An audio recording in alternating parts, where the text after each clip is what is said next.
एक छोटे से गांव में एक गरीब ब्राह्मण रहता था। वह धार्मिक कर्मकांड करके किसी तरह अपना जीवन यापन करता था। वह सरल, ईमानदार और सच्चे हृदय का व्यक्ति था। एक दिन एक धनी व्यापारी ने उसकी सेवाओं से प्रसन्न होकर उसे एक बकरी उपहार में दी।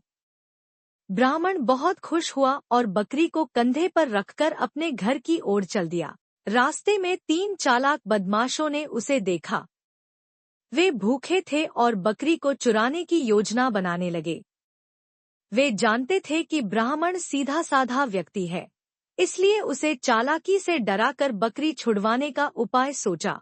जैसे ही ब्राह्मण जंगल के एक सुनसान रास्ते से गुजरा, पहला बदमाश झाड़ियों से निकलकर उसके पास आया और अचरज से बोला, पंडित जी, आप अपने कंधे पर यह कुत्ता क्यों उठा रखे हैं? ब्राह्मण चौंक गया और गुस्से से बोला, क्या मूर्खता की बात कर रहे हो?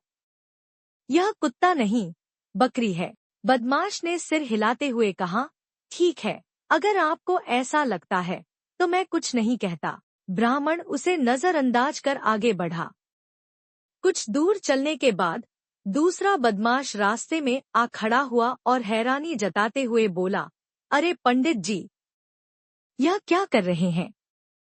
गधे को कंधे पर उठाकर क्यों ले जा रहे हैं? ब्राह्मण को थोड़ा संदेह हुआ, लेकिन वह फिर भी अपनी बात पर अड़ा रहा और बोला, तुम्हें भ्रम हुआ है, यह गधा नहीं, बकरी है।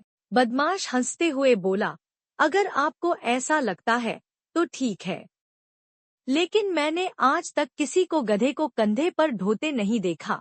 अब ब्राह्मण के मन में शक का बीज पड़ चुका था।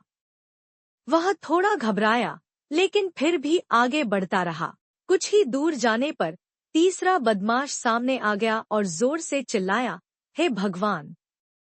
पंडित जी, क्या आपको होश है?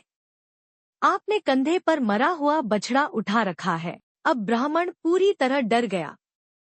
उसके दिमाग में विचार आया, क्या यह सच में बकरी है या कोई भूत जिसने अलग अलग रूप धारण कर लिए हैं? डर के मारे उसने बकरी को तुरंत सड़क पर फेंक दिया और बिना पीछे देखे भाग खड़ा हुआ। जैसे ही वह दूर गया, तीनों बदमाश हंसते हुए बकरी को पकड़कर ले गए और उसी रात स्वादिष्ट मांस का आनंद उठाया। इस कहानी से हमें यह शिक्षा मिलती है कि बार बार झूठ बोलने से भी कोई सच्चाई पर संदेह करने लग सकता है। हमें अपनी बुद्धि और धैर्य से काम लेना चाहिए और बिना सोचे समझे किसी भी भ्रम में नहीं आना चाहिए।